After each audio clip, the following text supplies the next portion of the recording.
You're listening to the Precision Shooting Podcast, discussing all aspects of precision and long-range rifle shooting. This episode is brought to you by Impact Dynamics. And now, over to your hosts. Well, hello and welcome to the Precision Shooting Podcast. My name is Rusty, and this is episode 111, I think, if we get these timings of these episodes correct. I'm sitting in, where are we, gentlemen? In College Station, Texas. College Station, Texas. And with me is David and Robert from Wiebad, if I've pronounced that correctly. That's correct. That is correct. That is correct. Well, I've heard all sorts of pronunciation. I'm sure you have as well, of how to say that. So, David, next to me here, how are you, sir? Good. How are you today? Yeah, going very well. And Robert is the other voice in the room. Doing fantastic, thanks. Excellent. Very good. So thanks for the invite to come on out. We were in Texas and, thought we'd drop past and have a little look, and beautiful little shop you've got going on here. How long have you been in this spot? We've been in the spot for about 2 years. This is our, technically fifth location from where we started 8 or 9 years ago in my guest bedroom. But yes, we've been very blessed with good friends and good relationships in the industry and just working with friends and everything. Yeah, so that's 8 years or so, you said? Yes. Yeah. That's been going on for quite a while. Yeah, I think we've actually conceptually have been a company for David, about 10 years, something like that. And, finally we kind of got serious about it in 2011. But we always like to say supporting since 2010 because that's when some of the original stuff started flying off the machine. So where did the idea of doing it come from? I'm guessing from actually shooting comps and then needing stuff, or where did this all... we're getting pointed around the room to see who comes up with the best story. Wiebad started... obviously sitting around a campfire. It's a story that's kind of been around forever. But David and I have been friends for a lot longer than Wiebad was actually around. And we decided on a hunting trip that we used to take to Terlingua, Texas, that it'd be kind of cool if we kind of did something together. And we didn't really know what it was at that particular point in time. And we were both going to our different hunting locations the next morning after we kind of discussed this, and it kind of hit me like a lightning bolt. I was like, holy crap, you take David's last name and my last name and you put them together, and him being Weiss, me being Badgett, it comes out Wiebad. So I kind of stopped my four-wheeler in his tracks and turned around and went and found David, and I'm like, holy crap, we got Wiebad. That would be so awesome. Yeah. And he's like, man, that's pretty cool. So we didn't really know what we were going to do. We knew we were going to do something. We just didn't know what we were going to do. Yeah. And so, to keep a long story short and to kind of keep it clean, I want the full version. Well, we'll keep it clean, and we won't mention any names. But we had a buddy with us that was on a hunting trip, and he had a couple of issues making it to the bathroom. David's now rolling on the floor laughing. Yeah. So we were like, man, this would be great if we could do like this crap thing, like we put it on the receiver hitch and we could back it up to the tent for our buddy, and he wouldn't have to worry about making it to the bathroom because we roughed it out there. We slept in a GP small, and anyway, so that was going to be our first product. So our first idea is that we would try to take Wiebad, make a great name out of it, and kind of be like the Nike of maybe the shooting industry or something like that. But it had a lot to do with rebranding gear. Right. It was kind of our first envisioning, kind of our first thought, and a little bit of time went by, and we didn't act on it quite immediately. And one day, David came about with a rear bag of some sort. It was basically probably more or less our standard loot bag nowadays. Yep. And presented that product, and I'm like, what the hell is this? It's kind of what was going through my mind. The furthest thing from my mind was something coming off of a sewing machine. At that particular time. And David had went out and he had bought himself an industrial sewing machine and just kind of started tinkering around with stuff for himself. And it's evolved since then, it's kind of blown up, but that's where we got our start out of a bedroom, and it just kind of took off from there, and here we are today. So it's from a hunting background more than a competition background that kicked off? Yeah. I mean, I shot my first rifle competition at Rifles Only in 2005, which was the first Sniper's Hide Cup. Yes. When they were teamed up with Frank. And I shot 2005, 2006, 2007 Sniper's Hide Cup. And then I had my second son, and that kind of put a damper in things. That'll do it. At least as far as, back then, practicing was like perhaps once a month or something like that. Nothing like it is today. But that put a damper in things for a couple of years. And in that time, I got involved with more hunting. And then when I kind of started getting back into the long range shooting, was like we were already taking hunting trips and already talked about this. And then I pulled him into long range shooting in about 2010 or 2011. Okay. And it kind of built from that. We started going to matches and saying, wouldn't it be nice if you had this? Or friends of ours that competed as well said, I need something to solve this issue. Mm-hmm. So that's kind of where it all took off from. And kept coming up with new ideas. Yeah. Which you seem to still be doing, because we walked in today on you doing a photo shoot, or nearly. Not that type of photo shoot. Of your products, of some bags along the table here. Can you give us an outline of the latest stuff about to hit? Yeah, absolutely. So we've got a few things that we've been working on since we've returned from SHOT Show. Obviously, a lot of it has been from user feedback. It's been from some observations that we've made out in the shooting community, just being members, which has been very important, just being able to watch kind of what's going on out there. And one of the products is we're coming out with a new strapless product. So the strapless product is, to try to explain it without actually seeing it, basically it's been some time since I've actually seen somebody at a competition use one of these pieces of gear, especially our ultra lightweight product, by using an arm strap. Which originally, when the product was developed, it was developed in order to take small appendages of the body, say elbow to knee contact, and to make it a little bit larger area and make it easier to kind of balance your rifle or balance weight on top of these small points of the body. So what it did was it sat between those and made those points a little bit larger.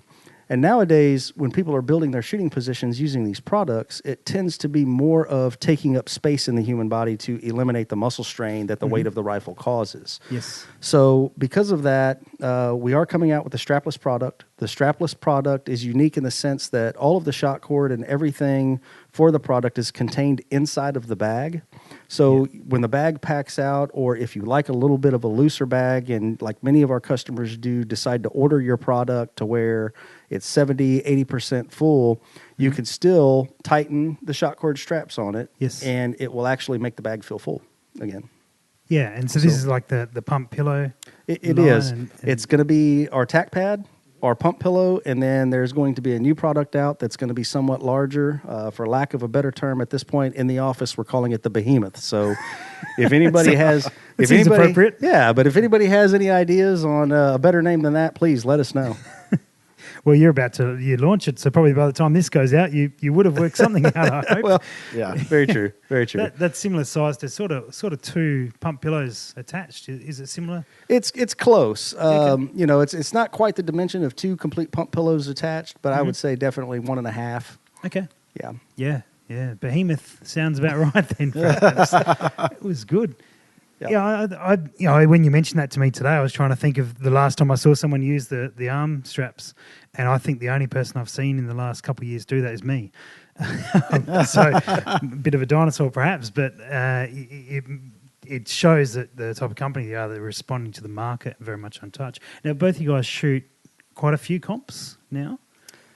David shoots a little bit more than I do. Okay. I kind of shot quite a few at the beginning of 2018 and took a little break off after that. I've kind of balanced it between a couple of different hobbies. But David seems to stay quite involved. Yeah, I think I shot I think I was registered for 8 PRS matches last year, and I shot 6. Wow. Okay. 2 of them, one fell near a family trip, and I ended up not going, and another one, there was some other thing that came up, and I donated it to a friend to give it to a top mill guy or something like that. Yeah. But I mean, it's been fun, and being out there and seeing all these people that you don't get to see very often and things like that, as well as I'm probably shooting better than I have in my life, and I'm practicing more than I ever have in my life, but it's become a very competitive game in the last few years, for sure. Yeah, absolutely. And you shoot club matches as well? Is that? Yeah, I probably shot 8 to 9 club matches last year, plus 6 PRS matches, and then the finale as well. So as well, yeah, that's pretty. How'd you go all up? Or do we want to talk about that or not? Well, this year actually wasn't as good as last year overall, but I mean, I qualified for the finale and I made it, and I finished, I believe, 69th. The day 2 of the PRS finale this year, the winds were very calm and the targets were larger. So I had a couple numbskull mistakes in the last few stages that cost me points. So I think I dropped 8 or 9 points on the last day and dropped about 25 spots. I saw that on that. Yeah, the guys Yeah. didn't have to drop much, and they just went straight. No, down if you that drop list. more than 3 or 4, you're losing ground. Yeah, that's a very tight finale. Yes. Was that fun to shoot? Yeah. Being that tight though. Yeah, it is. I mean, so the day one, the targets at the range we were at were larger, but day one the winds were high, which they usually are at that location. Okay. So it was probably appropriate for day one, but day two, when the winds dropped from like 3 to 5, and you have like 2 to 3 MOA targets, it makes it Quite relatively easy. You're definitely counting your misses and not your hits. Okay. Yeah, it's as we were watching details and updates from back home and going, this is very, very competitive and you don't want to miss anything there. It was very tight. Yeah, I got Very to watch the master at work, Philip Vallejo, who won it. Mm-hmm. He was in my squad as well as some other good shooters. And I don't think he dropped a single shot that day. I mean, and then day one, he had only dropped like 5 shots through the first, 7 or 8 stages. He was on fire. I mean, just putting on a clinic. I was just sitting there watching it. It was impressive. Taking notes, I bet. Yes, Notes yes. from that. And what about this year? What does 2019 hold for both of you in terms of shooting matches? This year, I think I have 6 or 7 matches on the schedule. Mm-hmm. I'm going to split this year some between NRL and PRS. Yep. As well. So we'll see how that goes. That might damage my chances of making either finale since I'm splitting time between the two. Sure. But my goal is to make both, so we'll see how that turns out. And do you get plenty of matches close by in Texas or? Yeah, actually last year especially, there were 5 PRS matches in the state of Texas. Wow. Within a 5-hour driving distance from here. And then there's a couple, you're not too far from some of the other matches. Yeah, from Oklahoma, there were 2 matches that were 8 hours away. So, I mean, anything within 12 hours is game. Is gettable. Yeah. Okay. And so, 6 or 7 across, and they're all still relatively local for you? Yeah, I mean, they're not far, but this year there's not as many. There's probably, I think there's 2 or 3 PRS matches here, but there's also, there are 2 NRL matches in Oklahoma, as well as the finale for the NRL is here at our home range 20 minutes away. Oh, okay. Oh, that'll be convenient. Hopefully you can qualify for that. Yes. Put some priority on that. Yes, for sure. Yeah. And Robert, are you going to be shooting much this year? I've got a couple of matches that I'll probably be participating in this year. It probably won't be as heavy as David, but we're looking forward to going to the rifles only match coming up. Yeah, that's not. We missed out on going to that by a couple of weeks, unfortunately. Yep. So I'll definitely be at that one, and then there's some scuttlebutt that David and I have been kicking around about. Maybe Silent Night and a couple other matches. So yeah, because Silent Night's a night match, isn't it? it is. Yeah. Silent, it's at night and it's suppressed only. You have to run a suppressor for it. Yeah. Yeah. And it's a good match. That's what I hear. I was actually registered for that one last year and couldn't make it, but my friends that went loved it. That would be a unique match. I think we've had a couple of Butters has run some night matches back home, but not on any big scale. So it'd be wonderful if we get to some point like that. There's very few of our ranges we can shoot 24 hours on. So really? That's one of our... Yeah, we've got a few restrictions in our country. I don't know if you've heard about Australia before, but we face some challenges when it comes to firearms, but it's we're still getting out there and having a crack. So, and appreciate your guys' support, by the way, through both Delta Tactical and Huntsman Oz. Yep, absolutely. For stuff on prize tables, it's wonderful to see, and certainly I know it gets used. And I'm sure you send a fair bit over to Australia. Sales good for Australia? We're keeping you busy? Yeah, definitely. Australia's doing fantastic, and Huntsman and both Delta are doing a fantastic job for us, so absolutely. And you were telling me before that the international market is really growing. Yeah, that was the one thing at SHOT Show this year. It was a very good show for us internationally as part of the conversation that we were hitting up on. So really happy to have a lot of new countries on board with us, working with us, and helping us out in these different markets. Yeah, fantastic. And is that seeing with the growth of the PRS internationally as well, or is this more sort of military side of things, or both? I think it has a little bit to do with both, but absolutely. I know that the NRL's been pushing really hard in a lot of different countries. I know kind of South Africa has been one of them, and a few other countries that they've been able to sign on board. So that's been really good, and but yeah, the precision rifle industry, period, in foreign countries, we can see has really been increasing and picking up. It's growing, and it's significantly growing here. I mean, you're releasing a bunch of new products, and obviously being able to do that on a fairly regular basis means there's people using the gear and keep going through it. Yeah, absolutely. And you mentioned that at SHOT, people coming up and asking you where your new products were, and we've talked about some now, but you didn't have them last week. That's correct. That's correct. It was kind of a funny story because, we kind of sit around and kind of look at each other and go, man, where are all of our new products, And we're sitting out there at SHOT Show. But, it kind of dawns on us, too, that, the finale was just around the corner back in December, and then also you got the season really kicking back off in February, towards the end of February, and it gives all the match directors a little bit of time off, to kind of think up all these diabolical and difficult, different stages. And when we get back into the swing of things and kind of see if we're addressed with any kind of new shooting stages, obstacles, barricades, that's generally when the wheels start rolling, and we try to look at ways to solve these, or to provide solutions, I guess, to a lot of the new things that we see out there. So generally, you see new products come out for us. Like the end of the first quarter, or probably the beginning of the third quarter. Okay, and with so obviously a bit of a cycle each year. Do you see like match directors doing particular trends of styles of stages for a year, or does it go in sort of all directions? As guys take that break and that time off to rethink some new ideas. It just depends on where you are in the country. So the more east you go and stuff like that, there's less wind and things like that because of the trees and stuff that crowd in line. So if you go and shoot K&M or core or something like that, your greatest hold at 1,000 or 1,100 might be a half mil of wind. Whereas, here we have at the Lone Survivor match that we've had in years past, you're holding like 2 to 3 mils of wind at 1,100, at least, or greater sometimes. Yep.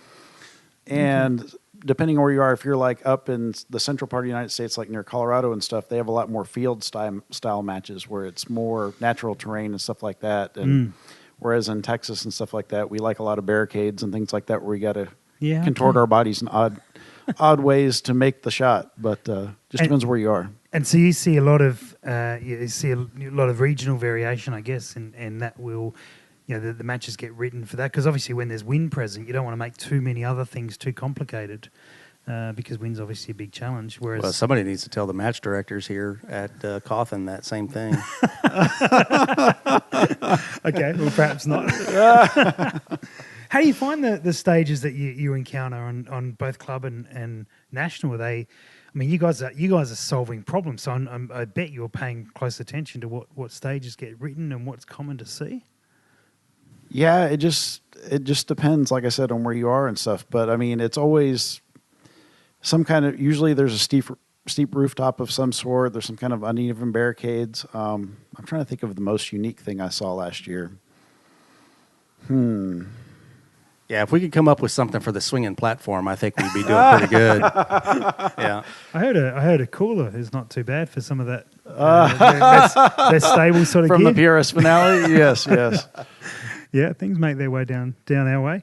Yeah, okay. It's interesting to see, and certainly, people get creative with their stages, and there's. Do you find there's a bit of a limit where it starts getting stupid, like it gets a bit beyond what's fun, or is it? Well, you can look at it that way, but you can also look at it as everybody's having to shoot it. So it's even across the board. So yeah, certainly. We encounter all the feedback of all different types, and it's interesting to see what works up here. Yeah, there was one match I shot last year, and our first stage was at like 1,450 yards. Yeah, and that was, because we were our squad, that's where we just happened to start, and that was a little brutal shooting across the canyon where the wind, you weren't quite sure how fast or how slow it was going, and it was picking up and dying. So you'd shoot, see your miss at like 1.5 mils, so you come on the target and shoot, and it would have the wind picked up, and it'd be like a 3 mil hold on your second bullet by the time you sent it. So yeah, that will be that one was a little tough, and that was probably the only stage I really shot last year that I felt like might have been a little bit of a stretch. Okay, oh that's cool. Yeah, and I guess at the club level, you find are the stages easier at club level for what you guys are doing, or is it generally? They are a little bit easier, but usually the easier part is in the time frame. As opposed to having 1.5 minutes in most PRS and NRL stages and stuff like that, they give 1:45 or 2 minutes or something like that to try to help the new guys. And in the club matches, it's great too for new shooters and stuff because since it's not as serious of a match, the more experienced shooters myself, I guess I'd be included in that pool, although I don't see myself as any kind of mentor. But we can help them and tell them, this and that and whatever, and help them build the positions and show them what to do. And they have some time to kind of think about it and stuff. Sometimes when you're on the clock and you've got 90 seconds and you've got 5 positions and you're engaging various targets, it kind of, your brain starts doing flips if you're not used to it. Yeah. Yeah, absolutely. And we shot a club match down in Arizona last week. Yeah, with Regina and them. Yeah, and that was really good to do, but also to see how it was run on a club level. Still 80 people, which is more than we've had to a PRS match in Australia yet. That will change. Yes, it will change. But to see that at a club level and see how they went through 8 stages in the day, and it went really smoothly. So, I mean, it's obviously not their first time doing it, but it was really good to see that club level. But the timing and having that additional help. I noticed they called a lot of shots for people and all that stuff. You just to make it more fun. Yeah, for sure. I mean, there's still some trash talking and stuff among friends and for the top plenty. spot. there was plenty, and it wasn't just for the top spot. It might have been amongst the Australians as well. Which I failed miserably, but anyway, comparatively, we still had a good time. So yeah, it was. But the club level has definitely grown a ton in the last couple of years. I mean. 2 or 3 years ago at the local club here in Central Texas, it was probably 30 or 40 shooters, and now there's almost 90 plus at every single club match every month. Yeah, that's amazing because you got one I don't know, one group in 3 different club levels here, like North, Central, and South, or is it? Yes, sort of. yeah, it's kind of changed. So there's. The South actually rotates through 4 different ranges. Okay. All the Central matches are here held locally at Cawthon Cartridge Club because everything's set up there, and they've had some major PRS matches there. And I mean, it's a great location to do it. Big club. Yeah, but the South rotates through 3 or 4 different ranges from probably about an 80-mile radius from the one edge from one property to the other. Mm-hmm. North, I believe they have it at Jacobs Plains Club, but don't catch me lying. But they used to rotate through several properties as well. Sure. Yeah. That's because it gives you some diversity in what you're shooting. Whereas if you're shooting one club all the time, you get to know that wind pattern or the setup fairly well. Yeah. I don't know if that always helps as much as you think, but yeah. Maybe there's some false confidence in that as well. You think, I've got this. I've got this, and then you miss 2 or 3, and you're like, what just happened? Yeah. Now, Robert, I'm going to quiz you on you said other hobbies before that you've been splitting your time between. Yep. Now, a couple of years ago, we experienced one of these hobbies that you spent some time doing, and that was a sensational barbecue we had at the finale. Oh, thank you. A couple of years ago, and you cooked up an absolute storm. But this is not something you just do. You do it for fun, but this is not just something you do on the side. This is a fairly seemingly serious hobby for you. Yeah, it's a lot like shooting, to be honest with you. I mean, there's quite an investment that goes into it in time and also in equipment. I'm sure as you can imagine, just like you can, build yourself a $10,000 rifle, you can definitely go out there and get yourself a $10,000 barbecue pit. I can imagine it'd be a lot more than that in some instances. In a lot of cases, yeah, absolutely. Yeah. But it's easy to make that kind of investment. But there are some sanctioning bodies that all over the country. That have different rules and different styles of barbecue, and I just happen to be a member of the IBCA, which is mostly located in Texas, but also all surrounding states, and it's the International Barbecue Cook-Off Association. So I do compete in that. Yeah, so you all get together and cook up barbecues and then work out who's the best on the day. Yep, just like shooting. Basically, you can go to a competition every single weekend, and they do have their finale and their cook-off at the end of the year. So if you can imagine, going out and competing in something just like shooting without the guns and, with fire and smoke, that would be it. Sounds pretty good. And do you make any side products for that? Do you put any tactical aprons, or do you do anything? Well, funny enough, David and I have actually talked about that, but we have so much focus on the shooting industry right now that we haven't branched out into that. But there is a market for it.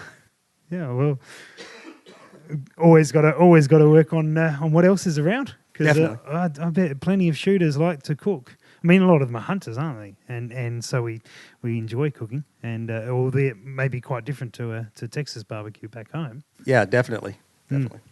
You got some new products in development. Anything you can talk about other than the strapless bags? Sure. So, Yep, the strapless bag is one of them. David has actually been working on a shaving kit that we're going to be releasing here Shaving kit? relatively quickly. It Now, was that's just not like a fortune cookie name for something that isn't a fortune cookie. Is that a legitimate shaving kit? It's a legitimate shaving kit. Wow. Yeah, just something Okay. that we're going to have a little fun with and kind of throw out there, kind of running parallel with like the wallets and different things of that nature. So just looking at something just to kind of broaden our product offering. Okay. As many of our products come from, I'd really like to have that. And then so we start cutting materials and seeing how it turns out. And then, Yeah. Okay, well, I can't see Robert or I using that very often, but David, you're perhaps a little bit more landscape there, and You still need a trimmer from time to time, don't you? making personal comments now. This is getting into an attack. So when are we going to see shaving kits? This is Probably in the next month or so. Okay. We're just trying to come up with the right combination of what we want and the product and stuff like that. and so this would be like a bag for all your toiletries, or I don't know what you call them here, if that's the same. But No, that's exactly right. that's Toiletries. exactly- Yeah. okay. So it'll be for anything. Yeah, Yeah. from toiletries to, I mean, if you wanted to use it as a mag bag just to carry mags in, loose ammunition, you could do that. But it'll definitely be branded a shaving kit. Yeah, fantastic. Oh, so I'm about a month too early then for my travels. For so next trip, I'm going to have to. Make sure I've got one We'll for see it. what we got laying around the shop for you. Just hand stitch a couple of things together. Yeah, that's it, definitely. Or we'll just throw it in with the next Huntsman order. Just put it in there and tell them to give it to you. No, excellent. And anything else? Obviously, shaving kits is not what I was expecting to see. What else you got up the sleeve? So another issue that we've kind of identified out there, obviously with our fortune cookie product and our mini fortune cookie product, is the ability to be able to attach that to the rifle. So there's been some great companies out there that have come out with some solutions for that. Really Right Stuff obviously comes to the forefront to where they've made the Arca Swiss to Picatinny SCLR clamps that actually put that on the bag. Yep. Or we'll attach it to the Arca Swiss rail on our stocks. But we're also in the process of coming out with a optional additional piece of gear that will also assist in that and attach it to the rifle over the scope. Over the scope. Okay. Yeah, right. We look forward to seeing what that is. Any name on that to keep an eye out, or we just stay tuned to the website? Just look for the color red. We don't have a name right now, but just Red. look for the red. Yes. Okay. Sounds very secret. I like it. Yeah, we will see what that holds in future. Can't wait. It's always nice to see new innovation. You guys obviously know shortage of that. Having a look out the back, you've got all sorts of products. I didn't realise the range was so big. Do you know how many different products you manufacture? Not exactly, because we've been kind of rolling some new stuff out. But right now we're probably, if I had to kind of just rattle something off the top of my head, we're around 20-ish. Wow. And if you look at our SKUs, 20 products in the 8 different colors that we carry right now represents quite a few. So that's what Trying you see. to keep all of that in stock is, I guess you certainly get to know what colours and more. What is the most popular colour you make? Probably the multicam. It goes multicam, then down to coyote. Okay. Yeah, it seems to be thinking about matches. That's pretty common.